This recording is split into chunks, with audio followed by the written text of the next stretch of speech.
Okay. Good morning, good morning, good morning, everybody. I hope you are having an absolutely beautiful Saturday.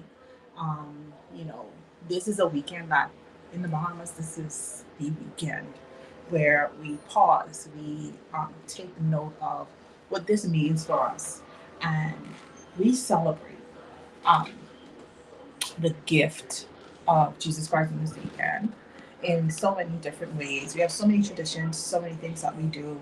And this week, I'm really excited to talk about what it is that I believe God has placed on my heart for us to consider.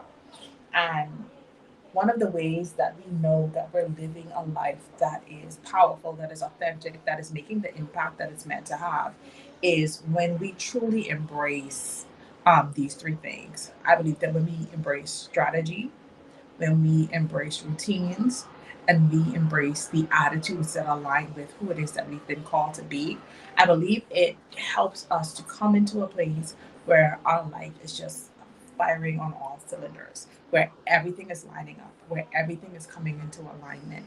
And so I want to really give a moment for everyone to get the notification that we're live. I'm going to share um, the link on my other platforms. I encourage you to invite a friend because I do believe that you'll want to hear what it is that we're talking about this morning. It's going to help somebody.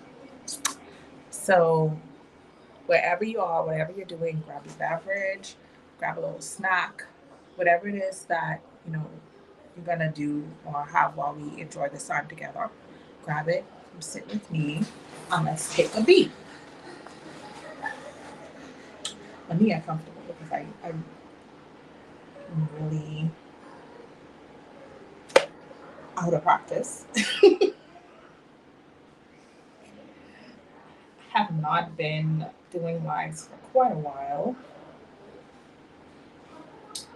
Um, so, you know.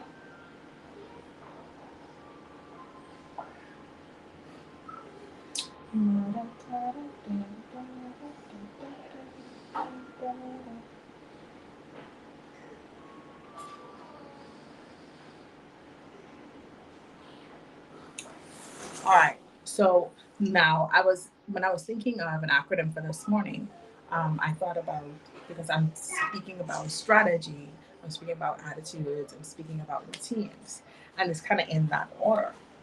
But for those of us millennials, we know that SARS is not an acronym that we want to use. I could not use the acronym SARS. That's not something that we could do. But we can talk about it in that order. And so the first thing we want to talk about is strategy. And strategy is just a long-term plan designed to achieve specific goals. And one of the biggest mistakes that I believe we make when we are um, putting together a strategy, whether it be for wellness, whether it be for our businesses, whatever it is that we put a plan in place for, I believe one of our major blockages when it comes to strategy is that, one moment, didn't mic myself up, is that we don't align strategy with who we really are. A lot of us are putting long term plans in place for a version of ourselves that we've never met, that we've never encountered, that we hope to be at some point in the future. But if you're going to put a strategy together, it needs to take into account who you are now as well as where you want to be. Because if you are thinking only solely about the future and what you hope will happen at some point down the road, you're not taking into consideration your capacity now, what you have the time, energy, and resources for in this moment or in this particular time frame of your life, right? And so it's very important that we create an atmosphere, that we create routines, strategies, and have attitudes that come into alignment with, okay, this is where I am now, this is where I want to be. This does not mean that we limit the possibilities. This does not mean that we don't believe that what it is that we're looking forward to is possible, but we also take into account the blockages, potential roadblocks, things that may hinder us from getting to that place. Not so that we can get afraid, not so that we can fret about it or worry about it, but we take these things into consideration so that we can make plans for what's going to come. Because I promise you, whatever the goal is, there's going to be a roadblock. Whether that roadblock is literally just you not feeling like executing that day, whether that roadblock is just you not having the energy to maybe move forward in those goals for a particular day. What are the plans? What are the safety guards that you put in place to know that, okay, when this happens, um, what do I do next? When this particular roadblock comes up, now you're able to not just strategize based on idealistic, um, from an idealistic place, but you're able to strategize from a place of reality where you recognize, okay, when it comes to workouts, I'm telling you personally, one of the main issues for me with consistency with working out is I get really, really bored. Once I get into a groove, I get into a routine, I'm like, okay, I don't want to do this anymore. So I have to switch things up if I'm going to stay consistent in fitness because it's more than an aesthetic or a thing I'm trying to do to get to a particular weight or a particular level of strength. It's something that I believe it's important for my long term well being. My mental capacity is impacted by how much I'm moving my body, by what I'm eating, and how I'm fueling my body, right? So these are not things I want to get bored of and then stop putting into practice because of how I'm feeling in a moment. And so when I look at it from a lens of, okay, this is something that is going to be with me long term, my wellness is not something that I'm going to put on the back burner when things get difficult in life. But things will get difficult in life. So, how do I prioritize this aspect of my life or these aspects of my life in times where I may not have as much time as I once did, or I may not have as much energy as I once did to put into my movement or my meals, right? So your strategy cannot just be about what you want to accomplish. It also has to be about who you are as a person, recognizing your habits, recognizing the ways that you cope when things get hard. What do I lean on when things get difficult? If you're a person who leans into overeating, a person who leans into sweets or certain comfort meals, then you need to have a strategy on hand for how it is that you're going to curb those cravings, how it is that you're going to deal with the things that will inevitably come, right? Because roadblocks are an inevitable part of any plan. Any strategy you put in place, there is something that is going to make it difficult for you to execute, that is going to make it difficult for you to stick with that long term. And so I find that for me, when I'm emotionally overwhelmed, it's very hard for me to um, step out of what I'm feeling emotionally to do anything else. Honestly, when your girl is sad, when I'm feeling overwhelmed, when I'm feeling stressed, I'm just, I don't want to do nothing. I don't want to do nothing. I don't want to see nobody. I don't want to talk to nobody. I kind of shut down. And so, because I know that about myself, because I'm aware of what it is that happens when difficulty shows up for me, it helps me to put in place a plan for stepping out of that, right? And so a lot of my routines are built around me recovering. I am a person that I recognize I need more recovery time than maybe most people do.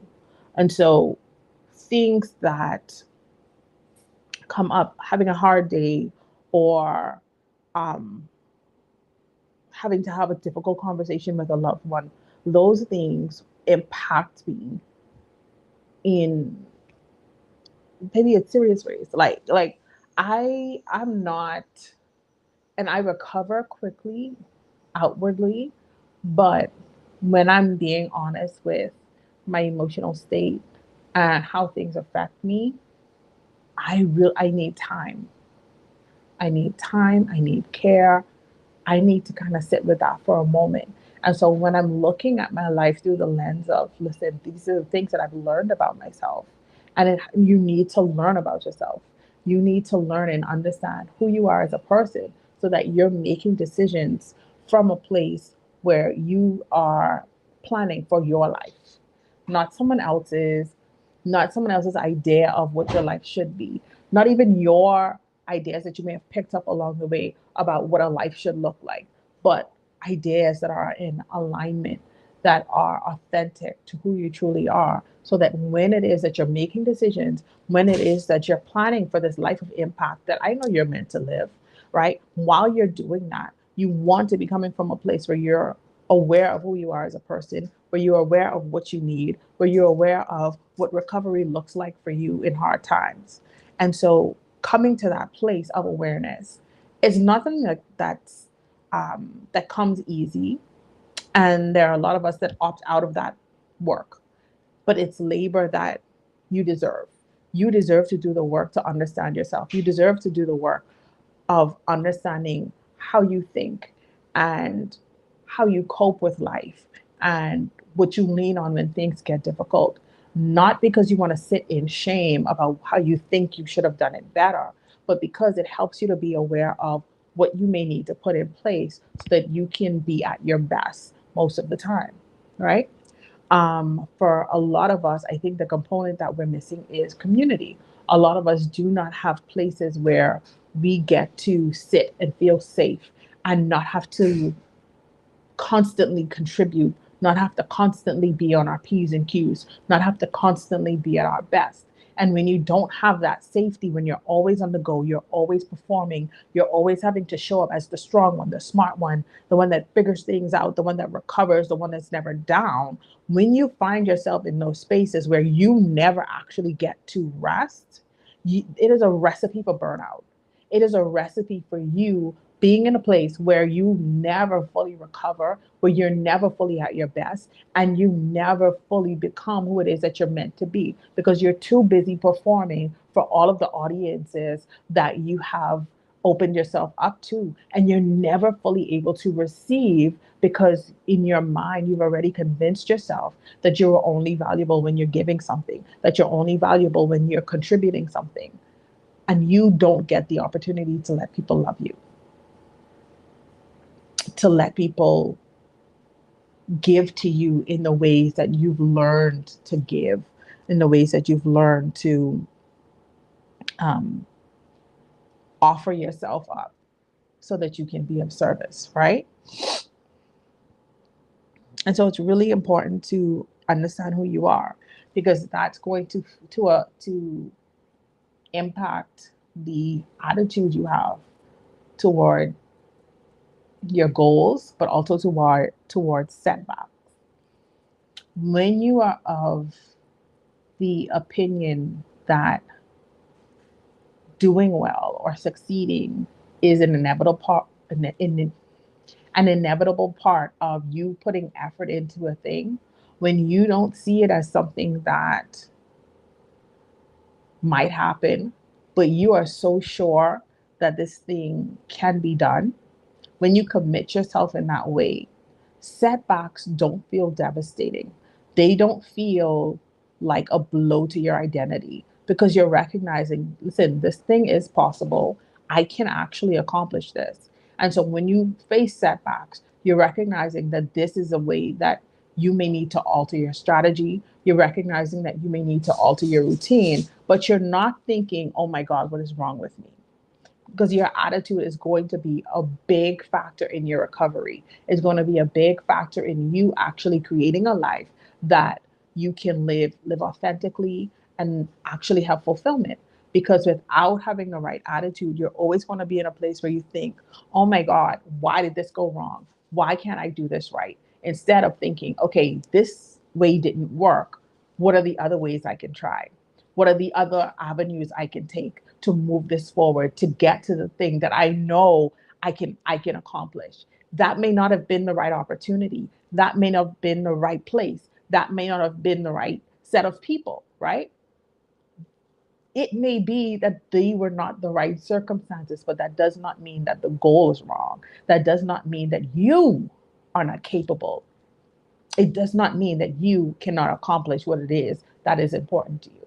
And when we think of strategy, I want you to think of the things that you want in your life long term, because the things that you want in your life long term, baby, You're going to need to have the right attitude, because life doesn't stop happening when we want to accomplish something. And you can speak to any number of people that have accomplished really big, really great things. One of the things that they all have in common is that they did so oftentimes under very strenuous circumstances. Oftentimes, they did it while grieving the loss of loved ones. Oftentimes, they did it while grieving the loss of marriages, while grieving heartbreak and children that had illnesses where they felt helpless in one area, but they had to show up and impact in ministry, in business, in whatever it is that, that they did. But when we see ourselves the way that we're meant to, when we are confident in our own competence, then we're able to recognize setbacks as an opportunity for us to try another way. Because that's really all it is. Because if you failed at something, then you know, okay, I can try another way. Let me try another way. Let me do another thing.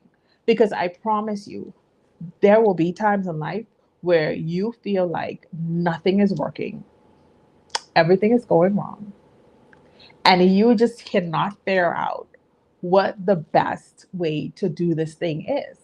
And even in those moments, I need you to have the confidence in yourself where you're not doubting your capability, but you're recognizing that you just may need a new strategy.